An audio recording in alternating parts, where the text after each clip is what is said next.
want to thank Austin Custom Brass for being a sponsor of today's podcast. Trent Austin started this wonderful shop back in the Boston area many years ago and has moved to Kansas City. Check out their unique line of doublers instruments that are perfect for students, band programs, and players of all ages. The Austin Custom Brass Doublers Flugelhorn is their most popular selling instrument, available in 5 different beautiful finishes. These flugelhorns come with a case in Austin Custom Brass's Fab 5 mouthpiece. The Doublers Flugelhorn offers a quality sound, playability, and affordability. Get one for yourself or your whole trumpet section today. Call Austin Custom Brass at 816-410-0826. They are located in Kansas City, Missouri, but they ship all over the country, and they're wonderful humans and great people to hang with. Austin Custom Brass works with band programs from all over the country. They can provide a bid to you today, work within your school's budget, and accept POs. Call their team today at 816-410-0826 or email at info@austincustombrass.com. Excelsior Music Publishing is proud to sponsor the Growing Band Director podcast with a roster of imaginative composers, including composers who have been featured on this podcast, such as Carol Britton Chambers, Laura Estes, and Tyler Arcari. Excelsior Music Publishing provides new music for concert band, jazz ensemble, solo and ensemble, as well as books and resources for all levels and occasions, including a large and festive selection of music for your fall, holiday, and Christmas concerts. Find your perfect next piece at excelsiamusic.com. That's EXCELCIA music.com. Welcome back to the Growing Band Director podcast. This is episode number 217. I'm here with Josh Wine, Director of Bands at Auburn Junior High School in Auburn, Alabama. Josh, how are you? I'm doing great. Looking forward to it.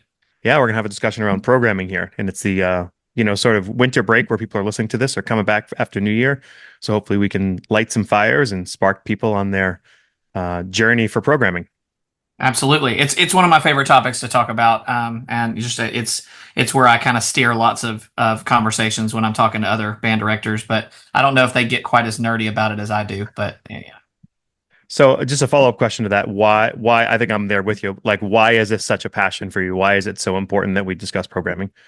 I don't know if it's too harsh to say it's because a lot of people do it poorly. And I've seen, and it doesn't really make sense to me, like as a band director, why you wouldn't be a huge literature nerd from the beginning. Like if we follow Bob Reynolds' kind of philosophy, like if the repertoire is the curriculum, then like why wouldn't we be really, really into that?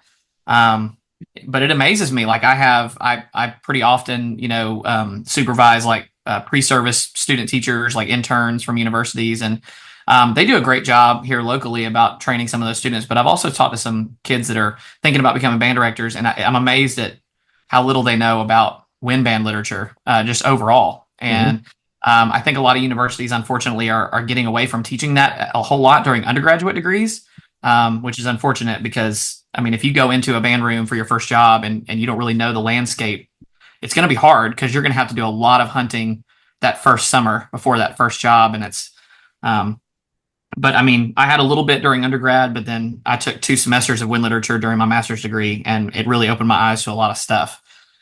Even stuff that as a middle school director, maybe I wouldn't be approaching, but it gave me a context for all the other stuff that we would, possibly look at. Well, if you think about the average 22-year-old coming out, right? They've played what they did in college band, and then they did whatever their program did before that, Right. And I mean, if they were lucky enough to have 2 really good programs they were part of, maybe they've learned a lot of, but even then, they just don't know that much. And you're right, that's not really a thing. And even when you do learn about wind band literature, you're learning about the greats, the classics, the history, and that stuff is amazing.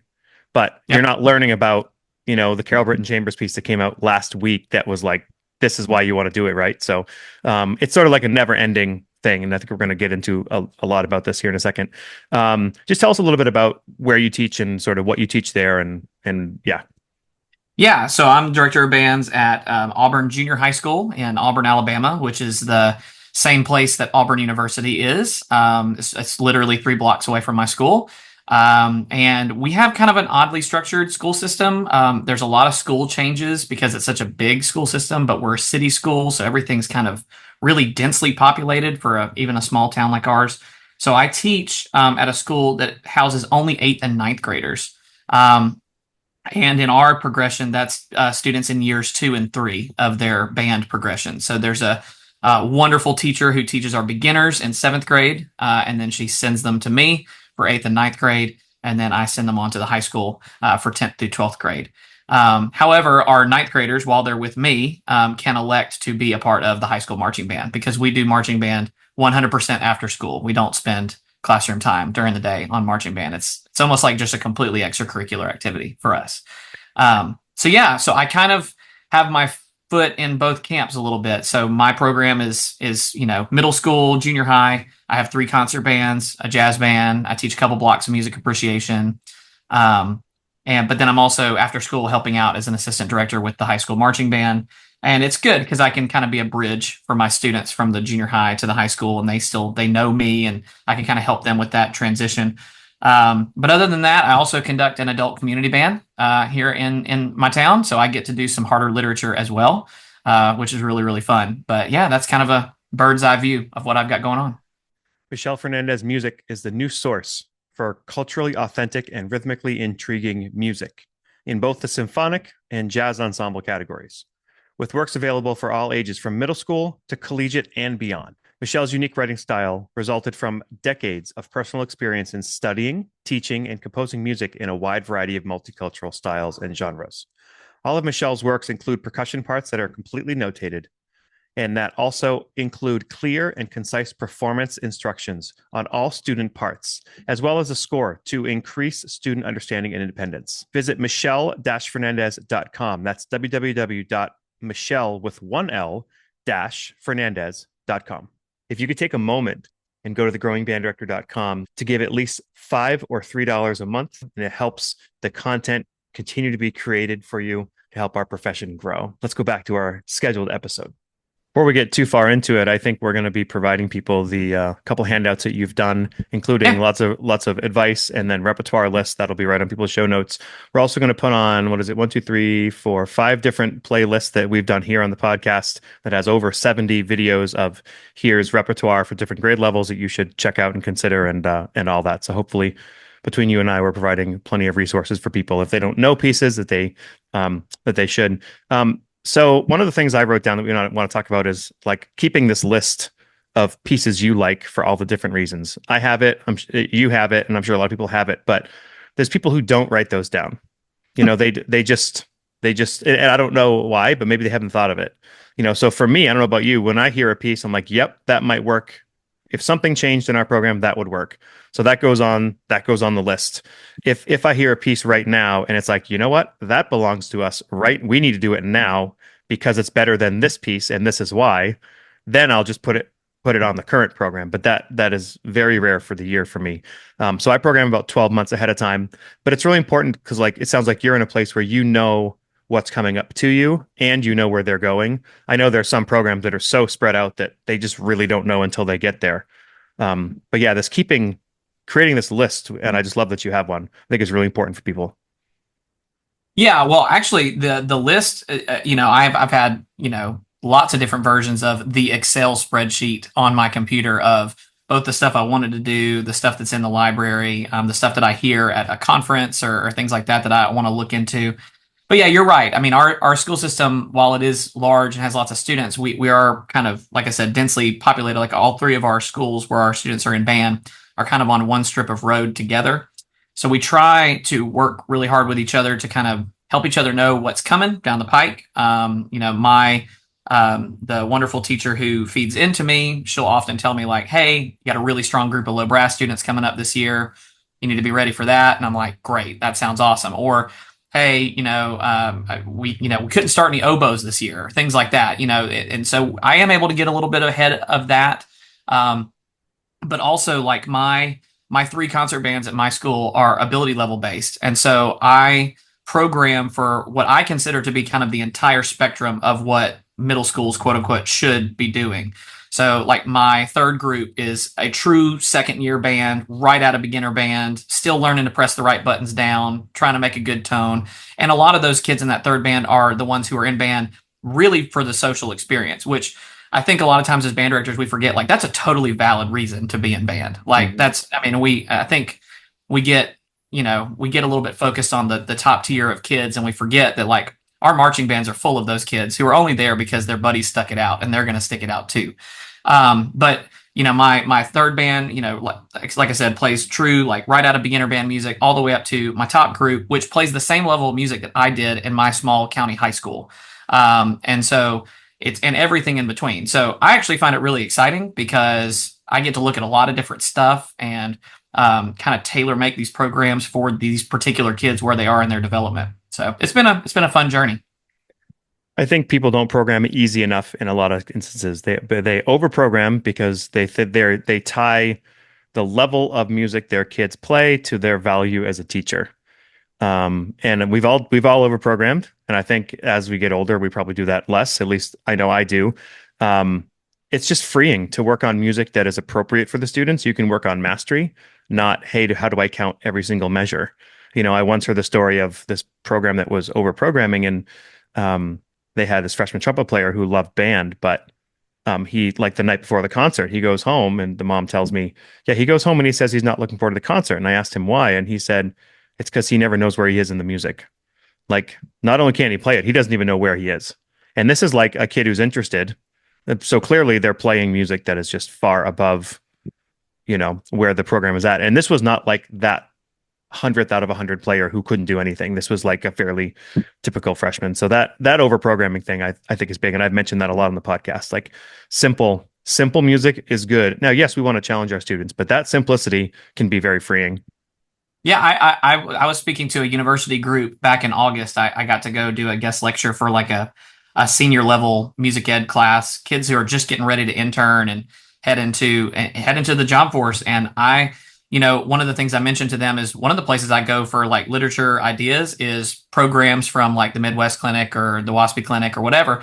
And I think some of them, because maybe they had never been to that conference, didn't realize that even the collegiate bands play easier music on those programs. You'll see a collegiate band play a grade 2 at Midwest. And I'm like, guys, anybody can do this. Like there's no, because the idea is that they're trying to, get exposure for this new music and they want it to be on all levels. And so like, I'm just like, plus there's just so much great grade 1.5 and 2 music out there. Mm-hmm. I don't know why that really rubs people the wrong way. Something, I tell my kids all the time, just because something is not the most difficult thing you've ever played doesn't mean it won't be your favorite at the end of the year. I mean, it might be. And some of my favorite pieces ever are, some of the easier ones. So tell us how do you put together a program for a concert? Just pick one of your groups, right? How do you put together a program typically, and then how do you extrapolate that like out over the year, right? So you put multiple programs together.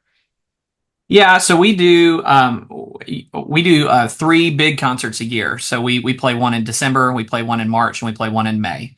And so kind of the progression for that is honestly, December is kind of the one that I really try to flex on a little bit because we have so long to work on that literature because we're the kind of school system that we do concert band year round starting in August. When I was in high school, we did not touch concert band music until football season was over. However, at our school system, we start concert band day 1. And so that fall semester really is kind of one of our biggest opportunities to be like, let's see what you can do. Let's stretch, let's push ourselves. And obviously kind of along the suggestions that you've given on the podcast before, trying to get them playing in a variety of styles. For me as a middle school director, I'm trying to make sure that we're playing in a variety of time signatures and a variety of key signatures, introducing them to minor keys at some point in the year. I've really gotten this under this big kick lately of trying to teach them, making sure that by the time they get to high school, they've played a piece in 6/8, because there's a lot of that stuff in the high school level, and our high school plays really hard literature, and so I'm really trying to make that not such a huge gap they have to clear when they go from 9th to 10th grade. We do a music performance assessment in the spring, which I know all band directors have kind of a love-hate relationship with assessment and festival. And I've heard you guys talk about it on the podcast before, and I have obviously strong soapbox feelings about that whole thing. But, in our state, we're expected to do a march, some sort of an overture type piece that has to be from like a state prescribed list. And then, another piece, which typically I'll program a lyrical piece, with that. So, but yeah, and that's a whole process. And then when we get to our May concert at the end of the year, I really try to do stuff that the kids have been begging me to do all year. So let's play some movie music, let's play some video game music, let's play some show tunes or something like that, and really kind of just send them off into the summer excited about continuing to play their instrument and continuing on in band. And but yeah, no, honestly, it's been crazy the last couple of years because my top ensemble has gotten to play some pretty cool opportunities outside of our normal concert schedule. And so that brought a whole new element into our programming because I wasn't just programming to play for our parents. I was programming to play for audiences full of music educators, and that's a whole different deal. And so, but yeah, for a normal school year for our bands, that would mean December concert, we would play 4 tunes per band. And then in March and May, it might be 3, just depending. Couple things that were coming to my mind here. I forget who I heard this from a long time ago, but I think you mentioned styles, and I think that's very appropriate and accurate. I actually tend to think of the word mood instead, because so often you can represent other sorts of types of pieces and put together programs that are a little bit different. You might have only 2 pieces. Well, if one of them is 16 minutes long, then you might only need 2. Well, you might have 5 pieces because one is the Shostakovich Prelude and Fugue in E flat minor. That's only 2 minutes, right? So like you just have all these different programs you can put together. Another thing that I did maybe about 10 years ago is we added 2 more concerts. So we had sort of this concert that you have, but I was getting frustrated because, well, like you, we do marching band completely after school. There's not 1 minute of concert band that's spent on that. And I believe strongly in that. And I'm not going to disagree with anybody who doesn't, but that's the way we do it too. Well, because of that, I didn't want to wait till December. And we didn't really have many limitations. We could just schedule more concerts. So we added a November and added a February concert. So basically, I noticed that my students were not ready for a concert until the concert came around. It was like, we've been working on this 3 months. Why isn't it ready? Well, the week before the concert, all of a sudden it was ready. So then I said, you know what? I'm going to back off about half a grade level and we're going to go 6 weeks in between concerts. And guess what? They were ready in 6 weeks. And within a year, we were back to the grade levels we were playing before, and they were ready in half the time. So I just noticed some momentum in my program when I started doing, November, like we have one tomorrow. Well, this is coming out way later, of course, but and then a month later, we've got another one with 4 other pieces. So by the end of the year, we try to get to somewhere in the 20 range. And I'm not saying that needs to be for everybody, but I just feel like you're right. There's so much great music out there that I try to represent as much as I can, and quantity helps with that as well. Sure. Yeah, no, that makes sense. No, and I like that idea too. We have a jazz band at my school, and they have 1 additional concert per year. We'll do one in October. We do a Halloween concert with our jazz bands here in our state school system, which is super fun because the kids get to wear costumes when they play, which is hilarious. Cool. But yeah, that does add 1 more performance opportunity for them for sure. But yeah, it does. I will say the only bad thing about stretching going to December and really pushing the kids is, boy, do we get sick of that music by the time we get to December. Man, it's like, we play this for somebody finally. So I typically, if we play anything that's holiday related, I'll wait and I won't pass that out until maybe late October, and we'll learn our holiday tune or holiday tunes, whatever we're going to do. But yeah, it's been fun. Let's sprinkle in the first piece we want to do here. Do you want to go in order, the ones you sent me, or do you want to skip around? What do you want to do? Sure, it's fine. The first one that I have on the notes, the Christina Huss tune, is actually the only tune I suggested that I've actually never done with one of my bands. I'm planning to do it maybe for an honor band coming up next semester, so I've been looking at it. But yeah, it's a great one. So this is in C minor, 6 percussion parts, and there's band clapping with percussion solely. This is called Brace for Impact. Christina Huss. Let's check it out.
Well, Josh, I don't know about you, but I'm very picky with the music that I choose for my students. Like I feel like I have to customize this program this year just for them, like it was made just for them.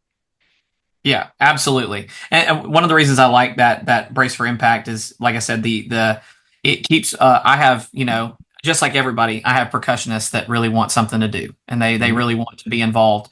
But I also have band students who I think would really get a kick out of that one because they get to be percussionists during the piece, and Yeah. so it's a lot of fun. And like I said, I think I'm going to be doing that for an honor band next semester, and I'm here in the spring of 25, and I'm looking forward to doing that with some kids. One thing we did about 10 years ago in my program is our second band. I teach at high school, right? So it's just we have two groups. So our like mainly freshman band, we split them up so percussion meets in a different class. So we can do so many more things. But like this year I just said, these kids should do the Bach Prelude and Fugue in B flat major. Like this should be a piece they do for a number of different reasons. So I actually wrote out full percussion parts that went with it. They were all mallet percussion at our kids' level, and it's been fantastic. So I guess one of the tips that we want to tell people is, that might be pretty rare. Like typically, you try to find piece that fits your group, but if you're one part away, or there's one part too many, or you can alter as long as it doesn't change the intent of the music. Absolutely. We actually did that my first year teaching at my current school. I've been there 13 years. Our percussionists were placed into the concert bands with everybody else, and we're in those band classes. And we had a lot of the stereotypical discipline issues with percussionists because, and band directors know this, but your average person, watching doesn't realize like percussionists get a bad rap. Like they're not, inherently more poorly behaved kids, but they do learn their parts faster and they get bored. And that does cause problems because, if you have to spend 15 minutes working with the clarinet section, they're going to be setting fires in the back of the room. And Hmm. so, my second year teaching at the school, both myself and the high school band director moved to teaching a percussion methods class that was completely separate. And suddenly all my discipline issues went away. Because all they wanted to do was drum. Like all they wanted to do was exactly what they had signed up to do. And so now, like you said, I'm getting to work on their band music, of course, but we're also getting to work on a ton of technique that we probably wouldn't have had time for in a regular band class. Like, I can send them. I'll get the assistant from the high school to come down, and by the time they get to the high school, they're learning four mallets and stuff like that. And I'm like, let's go. This is great.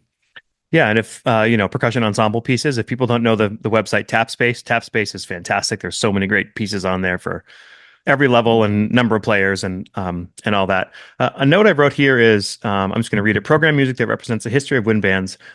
I think when people get too narrow, they don't do old music. I guess I'll say that everything they do is within the last 5 years. And I'm not saying that music that's new isn't good. I've had a lot of composers on here. We're friends with composers. Like we love new music. Um, represents the history of wind bands, including marches, standard composers, and compositions, even if they're editions of these original works. Orchestral transcriptions, contemporary works are great. And I wrote on here, Bernstein is, if you're looking for something like in the grade 3-ish, there's a bunch of Bernstein things that are totally accessible. To me, that's like standard band rep. I know it's not, but if you're talking about 1960s West Side Story, that's pretty historical. Yeah, absolutely. I actually suggested one of those like kind of 1950s, 1960s kinds of pieces for this podcast, and I'm glad we're talking about it because I, despite all of my feelings about music performance assessment, my favorite piece of feedback I have ever gotten, and I try to strive for this as many years as I can. But my favorite piece of feedback to get from a music performance assessment judge, who are often retired band directors or college band directors or things like that, is I'm so glad someone's still playing this music. Hmm. Because I, especially with my top ensemble, like really try to reach back if I can and play Claire Grunman and play Frank Erickson and play some of these kind of who we would think of as maybe not pillars of wind band literature overall history, but educational wind band history, where we, had a lot of music written during the 50s and 60s and 70s. And this music was played heavily for decades. And then kind of once we get to the internet age, a lot of this stuff gets forgotten and left in libraries. And so I tell the kids, I was like, every year I'm looking for a piece that's got yellow pages. Like every year I want to find something where there are E flat clarinet parts in a middle school piece, and you're wondering why in the world did somebody do this? And so I just love that music.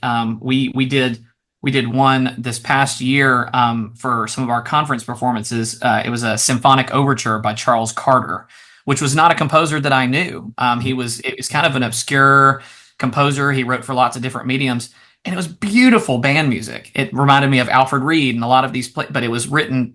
Within the realm of what we could do, and the kids were like, "This is awesome!" And I'm like, "Yeah." And if I wouldn't have blown the dust off this thing, we wouldn't have, gotten there. But they really enjoyed it. It was like their favorite piece by the time I got into the year. Yeah, so I think we're talking about Toccata for Band, Frank Erickson.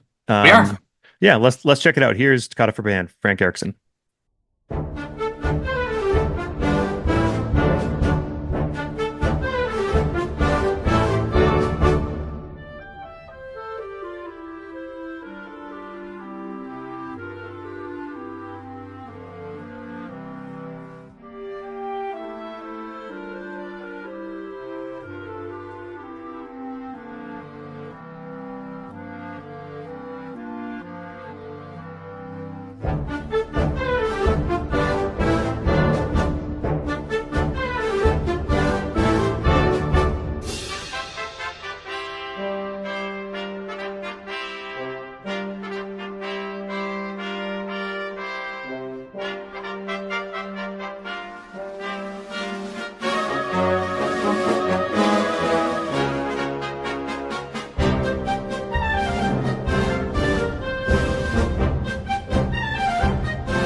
Okay, so the next piece we're going to listen to is Fragile by Randall Standridge. Josh, how have you used this and how have you approached it with your students?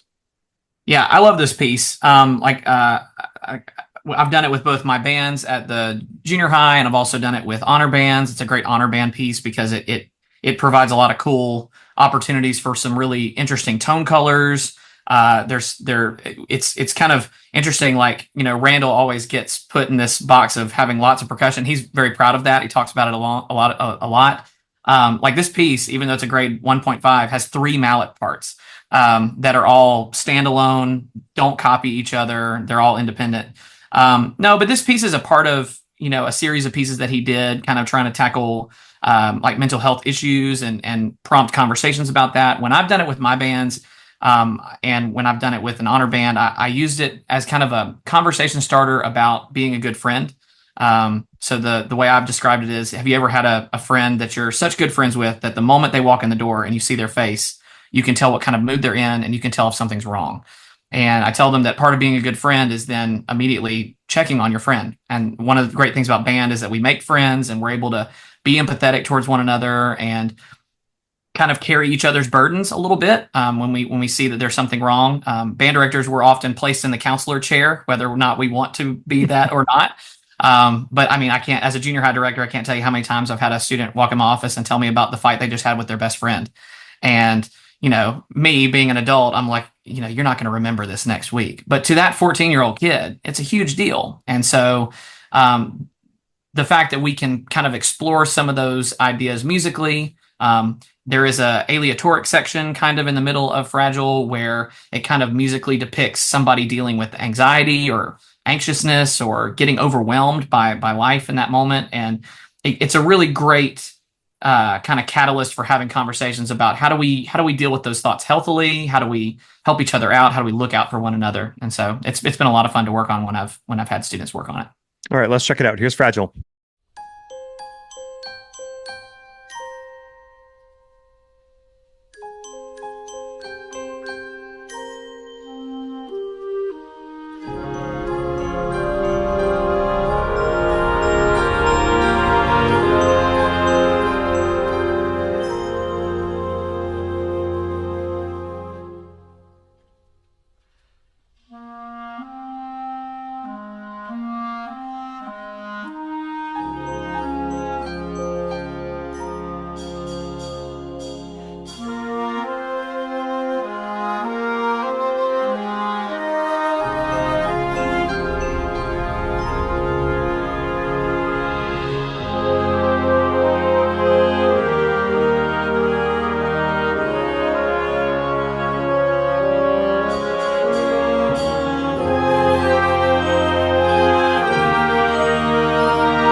couple other notes I wrote down. Just because a piece is new does not make it good.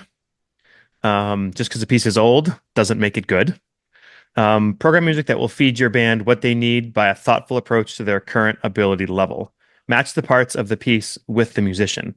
I once heard somebody tell me they had band directors come through their shop, and when they would look at a piece, the band director never looked at the score to the piece. They just looked through all the parts. So when they saw the clarinet one part, they were thinking about their clarinet one players, and that it really matched where their kids were. And I think there's a difference between saying, here's three good pieces that I like, and then here's pieces that are maybe really perfect for my band. And I think when people can get to a point where they can know their band well enough and know the repertoire well enough, then they've kind of hit a sweet spot. Definitely. Yeah, there's definitely wisdom to the guy just flipping through and looking at the parts. I can't tell you how many times I've picked a piece and I'm like, this is the one. This is the one that's going to make a difference. And then I look at the poor euphonium part and I'm like, that kid is going to play a G the entire piece. Like, and, and there's been a lot of pieces like that. And unfortunately, that means the piece maybe gets pushed to the side a little bit. And it's like, Yep. it's heartbreaking for that moment because I was Yep. like, but the clarinets, we're going to love it. But yeah, the joys of being a middle school euphonium player. Have very high standards for what your students will play. Like we were talking about being picky, but don't be snobby, right? It doesn't mean everything has to be super highbrow, but it means you only have this small window to program. So make it great. Yeah, I mean, that's one of the things. Like, I tell my junior high students, like, if they ask me, "What is your ultimate goal?" I'll tell my music appreciation students, the ones who aren't in band, like, my goal is not to make you fall passionately in love with classical music, because quite frankly, that's a too wide of a gap for us to clear here in your eighth grade year. But with my band kids, my goal is that by the time they're done with me, like, when you play your instrument, are you enjoying the sounds that come out of it? Like, do you enjoy hearing yourself play? Or do you enjoy learning new pieces? Are you now inspired to go and try to find new stuff to play? And if we never play anything that's fun or that they want to do, then I'm not sure how we're going to get there. Because while we have a lot of really high quality music for middle school, sometimes people just want to play Star Wars. Mm-hmm. Sometimes people just want to, and there's nothing wrong with that. I'm as big of a John Williams fan as anybody else. So I'm like, that is high quality literature if you get the right arrangement. Another thing that I'm really passionate about it's kind of one of my soapbox issues is I don't think enough middle school band directors program lyrical music for their bands, because I just think that it really, really exposes weaknesses in your ensemble. I tell my students all the time, like, middle school kids love loud, fast, and exciting. They love it. They love it. But the problem with that is in those pieces, when you make a mistake, they last a split second. But if you play a lyrical piece and your phrase is 4 measures long and it's complete, when you play a wrong note, it's going to stink for a long time. And so to me, if we're developing musicianship, like, they've got to see lyrical playing while they're with me before they get to the high school, because I teach with band directors who are going to choose great lyrical pieces. And, I can't just send them having played loud, fast, and exciting. I personally try to show them that, like, lyrical music can be really exciting. I was like, but you have to be mature enough to do it, to pull that off. And that's how I try to frame it, is that you have to be a mature musician to be able to play this lyrical music well. And that kind of spurs them, because my students they're leaving middle school, entering high school. They desperately want to be viewed as mature. They want to feel like a high school kid. And I feel like that's a great vehicle for that.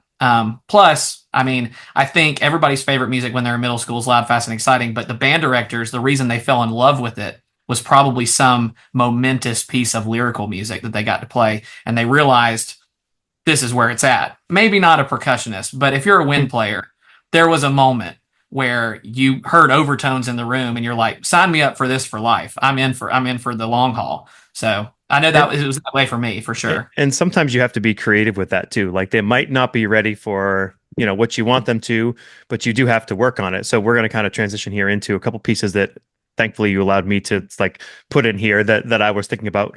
Sometimes we'll even do a movie music concert where everything where we play the movie up above, right, and custom tailor it to the arrangement we have. We do like an iMovie thing, and people think that's just phenomenal, and it's really cool. In fact, last year in our February concert in our second band at the high school, I was really struggling finding a ballad for them, but there was a piece that I thought they'd really like. And people might roll their eyes, but it's A Thousand Years from Twilight. It's a Paul Murtha arrangement. And if you actually get over the fact that it's from Twilight and you listen to it, there's fantastic lyrical playing within it, and it's a grade 2. And the reason I was thinking about doing it, so then I kind of put it on as kids were entering the room or whatever, and the kids are sitting and they're just mesmerized. You can tell they're dancing and moving. And you're like, okay, you guys like this, and they're like, yeah, they love it. So we did it. Now I didn't do that on our contest. Sure. We did something different, but I didn't see that as a throwaway. So this was a chance, and I've done the same thing with Hallelujah. It's a chance to work on, like, this is slow 6/8 when we talk about Hallelujah, right? This is I think it's the Johnny Vincent arrangement. So just like we talk about being picky for your students, good music is good music. It doesn't really matter where it's from. Right. Well, and that's actually one of the things, again, and going back to having conversations with college students who are aspiring music educators. And the class that I got to talk to back in August had instrumental kids and choral kids in it, people who are going to be choir directors as well. And I told them, I said, this goes beyond just being a literature nerd. You need to be a very conscious, intentional consumer of art, of every type and medium. Like, I this might be going an extra stretch, but like, I think that music educators should take in good films, and they should go see art museums, and they should, like, as a band director, I should know at least a little bit of choral literature, and and orchestral literature, even if I don't teach those things, because all it does is provide a context for all of this, and I can't tell you how many times I've gotten, like, talking in the band director world, like, ideas for like marching band shows and stuff from stuff that was totally unrelated to wind band literature. And it was because I had chosen to seek out just quality artwork, not just quality wind band music. I mean, I love wind band music. It's where I've hitched my wagon for my whole career. But I mean, there have been times where I've heard a piece of orchestral music or a piece of choral music, and I'm like, I love this. And then, look at that. There is a wind band transcription of this. This is fantastic. I can do this with my kids, or I can do this with the community band. And so that was my suggestion to them, is I was like, don't just get nerdy about literature, get nerdy about being an artist and being in the artistic world, and kind of filling your life with that, and become a curator of those things. Because the fact of the matter is, you're also supposed to be the quote unquote expert at your school. You are supposed to be the one who, people can come to ask about that stuff.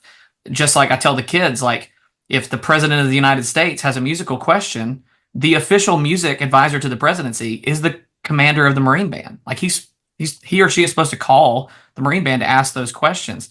We're supposed to be that kind of person on our campus. We're supposed to know the context of all these things. And I think that just makes it better. Yeah. So here's two arrangements that I think are great. I've used. And no, I maybe wouldn't take them to the festival, and maybe they're not but if they're good music, I'll put it that way. So hope people enjoy it. Here they are. Here's A Thousand Years, Paul Murtha, and Hallelujah, arranged by, this is Michael Brown, not Johnny Vincent, Michael Brown. Here they are. Yeah.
So sometimes you only figure things out with experience, right? So, we've all had this thing, at least if you've been teaching a while, where you pick a piece you think is great, and then all of a sudden you're like, well, I'm not sure this is so great. So, any advice for people, beyond experience? How do you know when to bail on a piece and put something else new in? How do you know when to push through it and use it? Yeah, I think one of the most challenging parts about being a teacher in general is learning to read your students. Everybody has different sensibilities. There are students that I have in my room that I can be super sarcastic with and kind of pick fun and roast back and forward with them, and that's how they respond. And then there's other students that if I even look at them the wrong way about their tuning, they might break down crying. And that's the hard part about being a teacher is you have to kind of learn to not just read the room, but read faces and read body language. And I do a lot of that at the beginning when we're reading music, when we're learning music. I really try to see do they look as though they are comfortable, not necessarily with playing it on the first go around, because I mean it's not everything we're going to be able to sight read through, but do I see that pop up on their face or in their body language that I can't do this right now, but I'm going to have fun learning this. I'm gonna go home and I'm gonna work that out. Or I'm a big proponent. I let my students listen to stuff, before we play it and things. And there's some band directors that don't do that, where they were like, no, we're not going to hear what this arrangement sounds like until after we worked on it. And I'm just not that guy, and that's what it's just me. And I watch them when we're listening to it. And junior high kids are really bad at telegraphing stuff. I mean, they're it's all over their face. They're showing it. But honestly, those first couple of read throughs, like I said, I don't expect it to be perfect, but it's pretty obvious when you get a student that goes, has the body language or the motivation in class, and it's obvious to them, like, not only can I not do this right now, I don't think I can ever do this, and it's really apparent on their face. And because I don't want a piece to be so far out of their reach that it discourages them. I want it to be just far out of their reach that they run to that and they go, I'm going to be better for having worked on this. And so it's just a lot of reading your students at the beginning. It's why programming is so important in the first place. Why we have to be careful in the music that we choose. But I also give my students. I started doing this last couple of years. I start giving my students a survey at the beginning of every school year. And I use it to answer pretty basic demographic questions. Like I use it to find out what t-shirt size they are. But then I also ask them a lot of open-ended questions. And I tell them, like, this is your opportunity. There's just so many of you. This is your opportunity to kind of give me your voice. And I ask them, like, if you could learn any song for your instrument, what song would you learn? And sometimes that kind of leads me in a direction, but other times it could be as simple as I help them find that for solo and ensemble festival or something like that. But I can see trends in what is motivating to students. And just like we as band directors are motivated by maybe the music we played in our college experience or our high school experience, my students are motivated by whatever their favorite piece they played in beginner band was.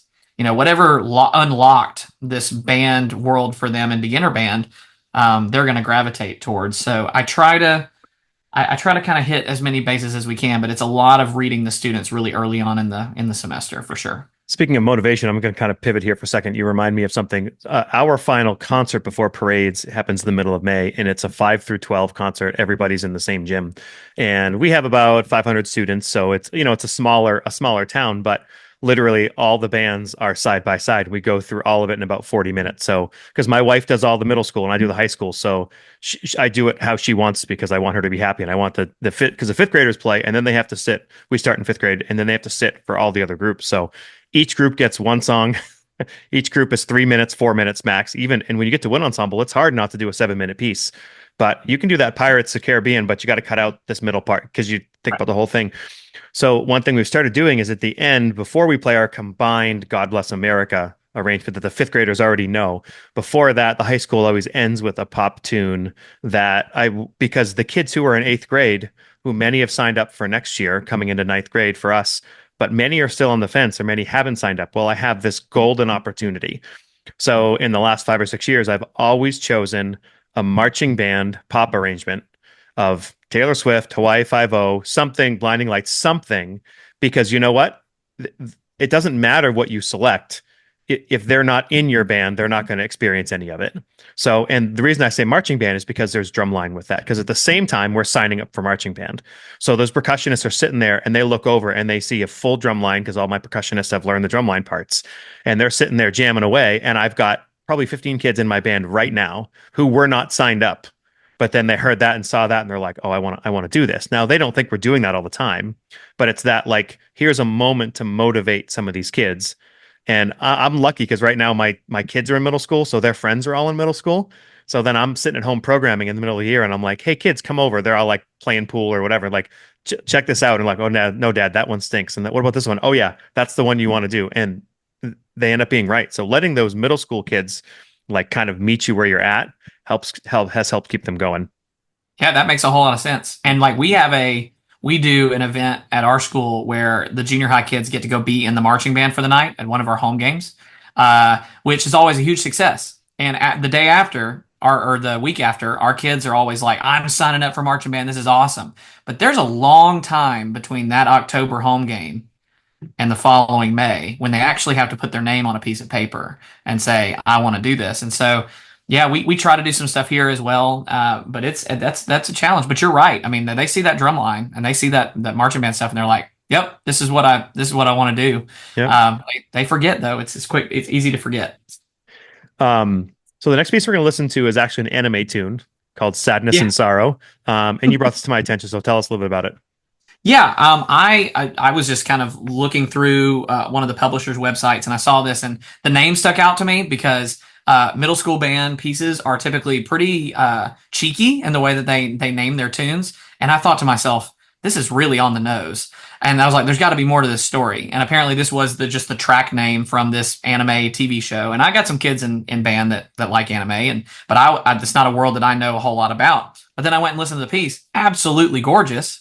And kind of in the same vein as what you were talking about with 1,000 Years and Hallelujah, it is technically, according to the publisher, it's a grade 2.5. For me, when my groups have done it, it plays more like a 2. It has a pretty prominent flute solo in it at the beginning. But for me, it's cool. It's a great piece to work on syncopated rhythms within a like slow lyrical context.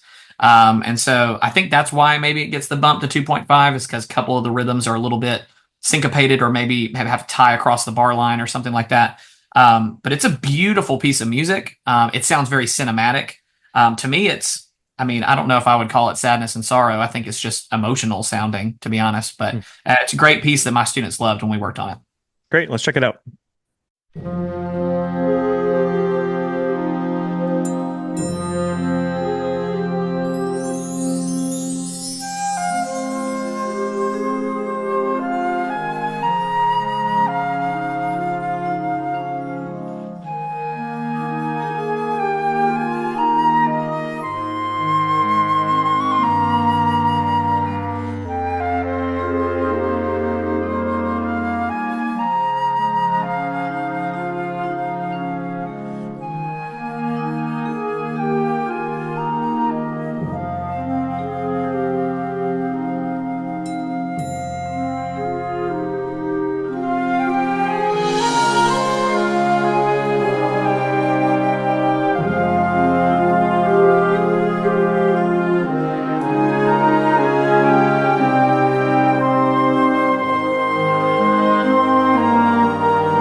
of the things I'll do to keep a sort of pulse on where my kids are at is either like on a survey or just by show of hands.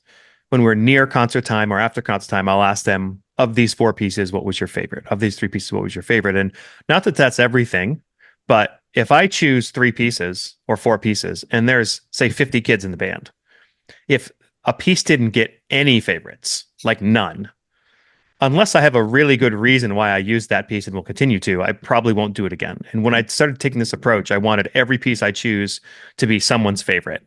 And I actually haven't had one yet in about the last 10 years where somebody didn't raise their hand and find it's their favorite. Now, typically there's one that's the popular opinion, but every one of them is going to get 5 hands or so. And that's important to me. It's important that our kids enjoy this journey that we're taking them on, because we ask them to give and give and give and give and give, but it's important that they're enjoying it along the way. Yeah. Well, and for me, like we were talking about earlier, is like one of our goals as teachers and as band directors, music educators is, and you know, people listening to this that have had these kids, you know, if you can unlock curiosity in your students, it's over. Like there is no more motivation needed. If you can unlock curiosity where they're hunting stuff online to play on their instrument, you got them. You got them for the long haul, because that's all it takes. Our students, this generation of students that we're teaching, I think they get a bad rap, and there's lots of people saying negative things about them. But one of the things they're really good at is they're good at asking the why questions. They want to know, why are we working on this? What is this? You know, what is this math concept teaching us? Why are we learning about this in biology? And I tell them, I was like, if you have a teacher that can't answer that question, that's a problem. Like every piece that we're doing, there's a why. There's a why. Now, sometimes the why is just because we want to have fun, because music's fun. But I said, but other things, you know, we're trying to teach a specific subject. But yeah, got to unlock that curiosity in students. There's something I've done before a few times where it's a programming project where I tell the kids, okay, you're going to pretend like you're programming for this concert, but for next year. Right. Yeah. So I tell them how to find all the filters on Pepper and where to go on YouTube and all that. And it's like, why don't you come up with 3 pieces that you think would be great for our band? And every time I do it, I learn about some pieces I didn't know. Now, a lot of it I knew or I wouldn't do for whatever reason, but you know, you're right. You're getting them thinking about it. And guess what? The entire time they're doing the project, they're listening to band music. Mm-hmm. It's just fantastic. All right. The next piece we're going to listen to is this is still in the grade 2, Shackelford Banks by Jay Bocook. You wrote it's E-flat major, reminiscent of classic Western soundtracks, Magnificent Seven, Cowboys, etc. Flavors of Copeland and very audience friendly. Great for working on our staccato articulations and rhythmic accuracy. Yep. Yeah, so the piece talks about an area of the United States where they still have nature preserves where they have horses that run wild. And so that's what the piece is about. But every time I listen to it, I'm thinking about the credit sequence from some awesome Western music. It's going to be, your audience is going to feel very familiar with the music, even though they never heard it before, because it's just it has a very particular sound to it that's, reminds me of rodeo and reminds me of the Cowboys and Magnificent Seven. And yeah, and it does ask the students to really work on precision of staccato eighth notes, because if you don't have that, then a lot of the rhythms won't line up. But yeah, it's a great tune to work on that. All right, here it is, Shackelford Banks.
So a couple concepts that I always use when it comes to programming. One, do score study.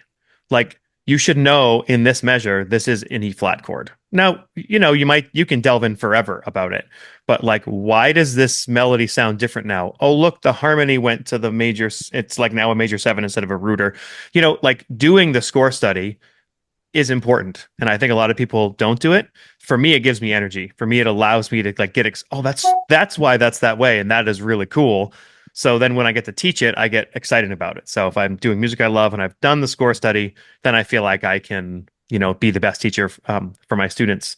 But I also think it's important that we choose music that teaches history, right? Because those who don't study history are bound to repeat it. So tell us about this piece, James Reese Europe, the Castles in Europe. Man, I tell you, we had such an awesome journey on this piece this past year. So I knew when we were playing for these big conferences that we had to go play for, where our audience was going to be primarily music educators and college band directors and things like that. First of all, I knew we had to do a march on the program, because I was like, this is going to be an audience full of band directors, and if I don't play a march on the concert, somebody's going to send me a letter in the mail. But I was like, but I don't want to do a march that they've all heard 4 billion times before. Because, as much as I love the Washington Post, or, something like that. So I was on the hunt for an odd, interesting march. And so I came across Castles in Europe, which is a recently arranged / transcribed / set piece. So Chandler Wilson, who is one of the band directors at Florida State University, and an unbelievable music educator and teacher, did a new setting of a march written by James Reese Europe. James Reese Europe was the first African-American military band director in our country. He was the first one that was placed in command over a military band that toured. And so he was placed in charge of the 369th Infantry group based in New York City, and they were known as the Harlem Hellfighters. And he recruited musicians from New York City to join the military to play in his concert band.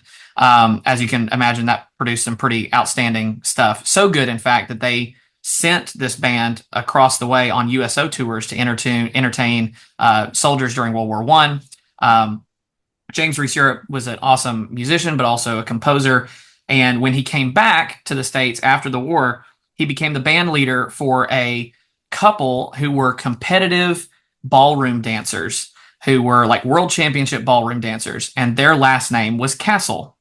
And they were the inventors of dances like the foxtrot and stuff like that. And so James Reese Europe was their band leader. And so he literally wrote a march called Castles, meaning them, in the key of Europe, James Reese Europe.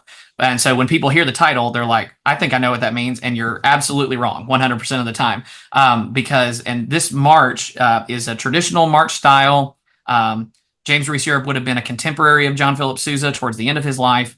But what's cool about this march is that it introduces ragtime rhythms into a march context, which is really, really cool, because James Reese Europe wanted to kind of bring ragtime and early jazz into kind of the concert stage a little bit.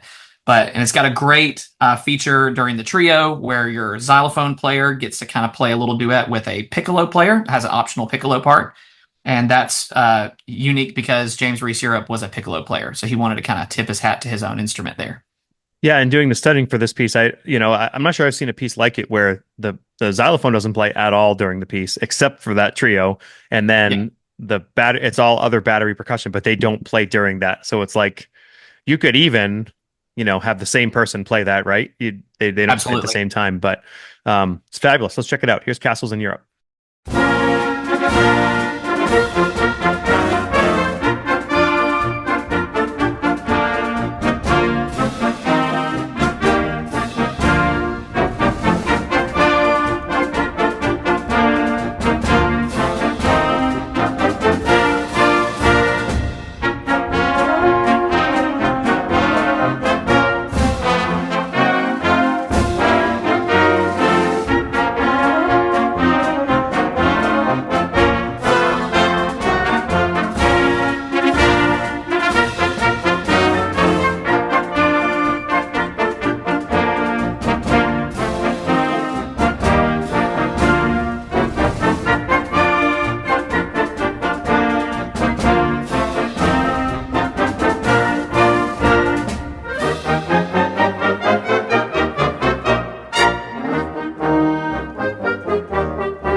I'll also mention for people who maybe are newer teachers or don't know much about it, if you're looking for more standard marches, if you look up Carl King in the Barnhouse series, their black covers, there's just dozens of just great grade two, two and a half, three marches that are playable, great euphonium parts, great percussion parts. Carl King's awesome. So we're going to kind of end with two newer pieces here. Let's do the one by Adrian Sims first. You want to talk about this piece? Yeah, Adrian is a really exciting young composer. He's originally from Maryland, but he's currently a graduate student at the University of Texas at Austin. But he's really kind of made a splash in the last couple of years, just writing some outstanding music. We played this piece, Evergreen Escapades, at our State Music Educators Conference a couple of years ago. And it was a ton of fun to work on. It's all the stuff that the kids like. It's kind of very cinematic sounding. I liked it because it was in D minor, and the kids didn't even know what that meant. But I was like, no, it's going to be cool. We're going to check this out. And it starts with kind of a slow introduction. It's supposed to musically depict the forests of the Pacific Northwest. So think like Seattle, Washington, and places in and around there. I liked it because within the short, slow introduction of the piece, you had little short solos for alto sax, flute, trumpet. So if you had some really great first chair players, but you didn't have all these pieces to feature all of them, you kind of get little snippets of them at the beginning of this piece. And then it has one of my favorite things in modern band music, which is a very prominent hi-hat cymbal part, which automatically provides just motion and drive, and the kids really like it. And band directors love it because it's a built-in metronome and it just really helps to lock everything in together.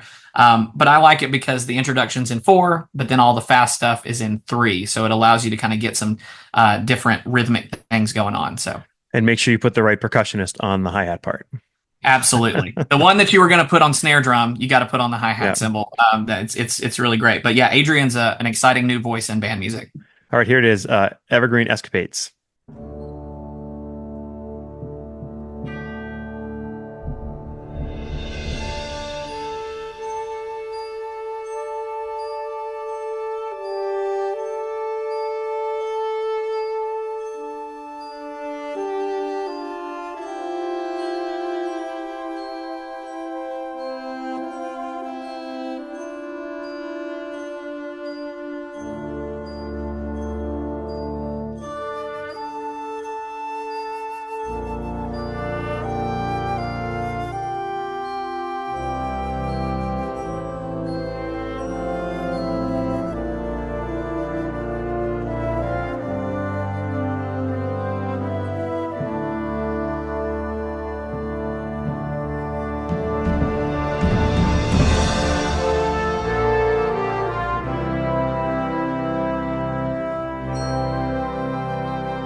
All right, Josh, we're going to do one more piece here, but before we do that, maybe some advice you might have for band directors.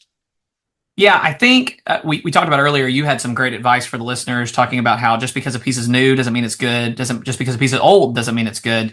I think one of the most exciting things about being in the world of wind band is that we have always been, since our beginnings, and especially since like the 1950s, we have always been way more welcoming to new music than, say, the orchestral world, which is a world that I love dearly. But, you know, it's a lot easier to break into new music in the wind band world when you're not having to compete against Mozart and Beethoven. Mm-hmm. And so we've always been more welcoming of new things. And so My piece of advice for young band directors and old band directors alike is to remain current on what's going on because it's a really exciting time to be involved in wind band.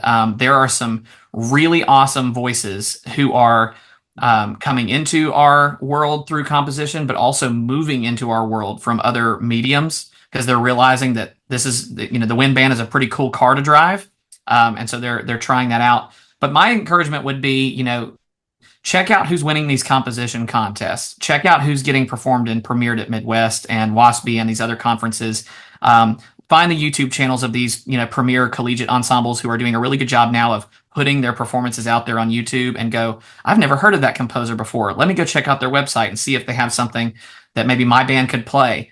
But just remaining current because not only are these really exciting new voices and the landscape is getting more diverse and different styles, but a lot of these folks are super personable and you can just email them and walk up to them at conferences and ask them questions. And so it's an exciting time. And I find new pieces every week that I'm like, whether or not my band could play them or not, they get added to my list where I'm like, this is just something I want to listen to because I think it's great music.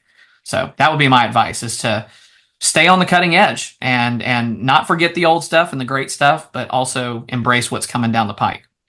Yeah, speaking of that, the last piece we're going to do is by Tyler Grant. He's one of the young composers that has a lot out there. All of his music has companion guides, which you can find on his website. And if you want to know more from Tyler, I actually did an episode with him, episode number 123, if you want to go back and check that out. So we're going to do this final piece of the episode, River Poem.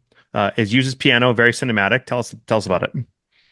Yeah, Tyler writes some great music. He lives not too far from where my school is, and he's actually from our state. He's from Alabama originally, and so there's a lot of folks around here that know him and saw him at conferences when he was like 14 years old selling music. He got a very early start doing this. But I love this piece because Tyler does a uniquely great job of writing for percussion. Even though he is a brass player, he has some really cool timbral things that he does and textural things that he does. But yes, this is a piece where the piano is definitely not optional. But what I love about it is that the piano part is not super difficult. So if you have a moderately okay piano player in your ensemble, which you probably do, you probably have one person in your band who's taken piano lessons a little bit, they could really be highlighted on a tune like this. And it creates a really cool texture. I like it because there's a little moment where the trumpets get to play with harmon mutes, which is really cool, and they always think is super awesome. But it's a really neat piece. I like it because it's lyrical, but it has a distinct kind of forward momentum to it. It doesn't sit there for too long. It feels like it's moving forward. I think some of that comes from, if you read the program notes talking about the movement of a river, the movement of water.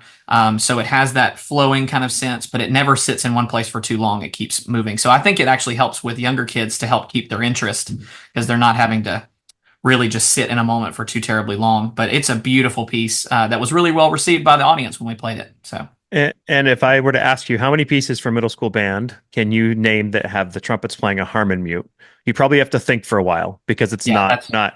So as we're both trumpet players, from a trumpet player standpoint, getting to use a mute is important. Teaching them how to do it. Getting to use a harmon mute is even cooler because if they're not in jazz band, they're not going to use it. So. Yeah. I thought the same thing, especially in a non-jazz context. I mean, you're lucky in a concert band piece if we get to use straight mutes. That's cool. But harmon mute, I mean, the kids were just like, "Whoa!" Like this is a totally different texture, and it's really, really neat. A little advice for people who are not trumpet players: A, it's rarely used with the stem. Don't throw the stem away, but typically you use it without the stem. I've got like this, just like graveyard of like 30 stems in my office. But also. If you can afford it, get the Joe Rao bubble mute. A lot of people will get like you can get a cheap cup mute and it sounds great. If you get the harmon mute, get this $85 because if you want to play below the staff on one of those cheap ones, it's just not going to sound very good. So if you're going to invest in a few, now if you got to get 10 of them, okay, I understand it might not be great, but there is a difference when it comes to harmon mutes. We used a class set from the high school who jazz band uses them quite a bit, but there were several of our trumpet players that after our performance were like, I want one of these for Christmas, like put it on their Christmas list. It was great. You can also tell when it's been used because there's dings in it. Yeah. All right. Here it is. River Poem, Tyler Grant.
We sincerely appreciate you taking your valuable time and listening to the Growing Band Director podcast. Your students are very lucky to have a band director like you. If you have any suggestions for episode topics or think you have an area of expertise to share on a show with us, please reach out. If you enjoyed this episode, don't forget to subscribe. And if you want to help spread the word, please give us a 5-star review and tell your band director friends to subscribe as well. We're available on Apple Podcasts, Spotify, our YouTube channel, and wherever you listen to podcasts. Thanks for listening to The Growing Band Director. See you next week.